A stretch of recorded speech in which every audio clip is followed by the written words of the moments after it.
to start off my new channel. I'm going to do a guide on my favorite champion, Ekko. Now, who is Ekko? Well, he's a childhood prodigy who found out how to manipulate time. He hangs out with his friend, causes trouble, and keeps his friends safe, you know, normal teenager stuff. But who is Ekko in the League of Legends? Well, he is whatever you want him to be. Build him as an AP assassin? Go for it. Or maybe a full tank that still manages to do damage. It works really well. A lot of people play it in the top lane. Ekko is so versatile, and I think that's why I like playing him so much. His abilities and passive let him build almost anything you want. Anything with an on-hit effect was practically made for this man. Ekko's passive is one of Riot's many 3-proc passives. Upon the 3rd proc, Ekko deals a boatload of damage and slows the enemy. Now, that's not all it does. It also gives him a great speed buff, allowing him to dance around his enemy. Who could ask for a better passive on a melee assassin thingy? This passive lets Ekko weave in and out of team fights, or just straight stick to somebody. Next, Ekko's Q, Time Winder. Time Winder throws out skill shot that returns back on an axis, so it makes it really easy to steer it where you want it to go. On its way out, it deals damage and slows. Now on the return, it deals a different amount of damage with a lower base and a much higher ratio. This allows AP Ekko to hurt more on the return, you know, after he gets some items. Now, this is also great for farming, as Ekko is a melee champion and just straight needs something to poke at a distance. Third, this is W, Parallel Convergence. Ekko throws out a field that takes 3 seconds to land, but when it does, it slows everything in it. Now if Ekko also stands in it, or just straight leaps into it, it stuns everybody in it for 1.75 seconds. It gives Ekko a shield.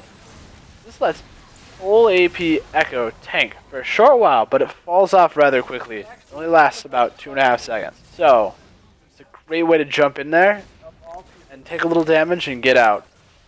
Also great for team fights because you can land 5-man Ws, and even really good in 1v1s for dueling pressure.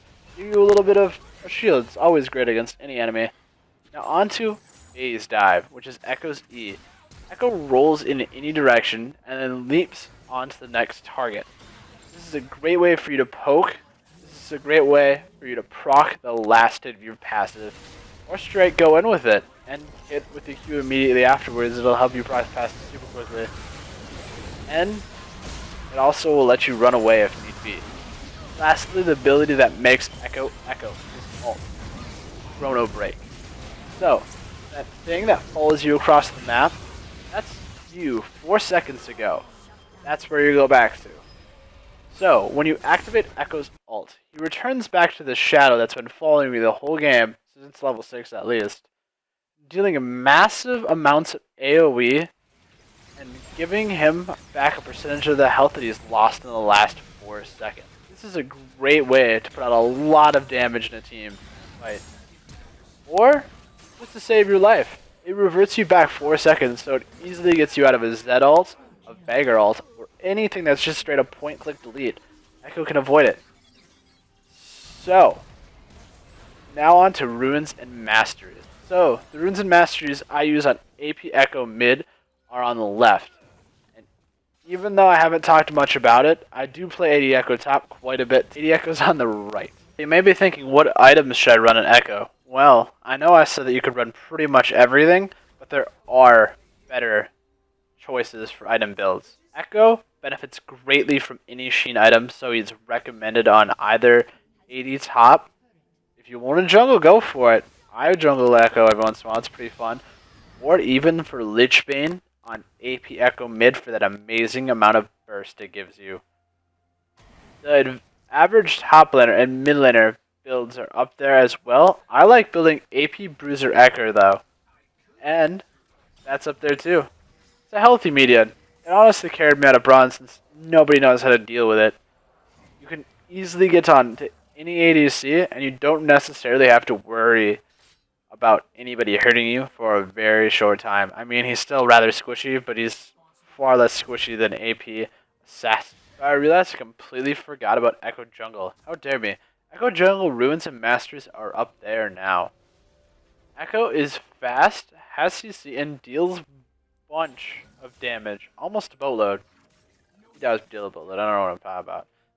So he can jungle nicely, even though much harder now that they took the nerf hammer to his base stats, making it much harder for his early game clear, but as soon as you get some AP items, you can clear a lot faster. So during laning phase, you can take advantage of Ekko's mobility to pressure multiple lanes at the same time, continually pushing a wave and then going bot, picking up a few kills and assists, then you go back to mid, grab another wave, then go top.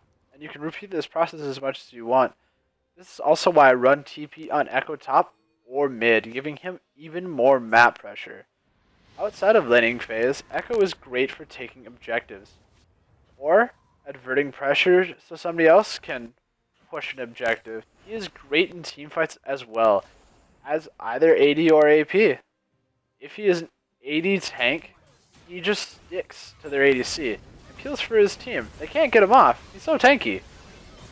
As an APC, he goes in, deletes a squishy, and then leaves, repeating the process until the entire enemy team is dead.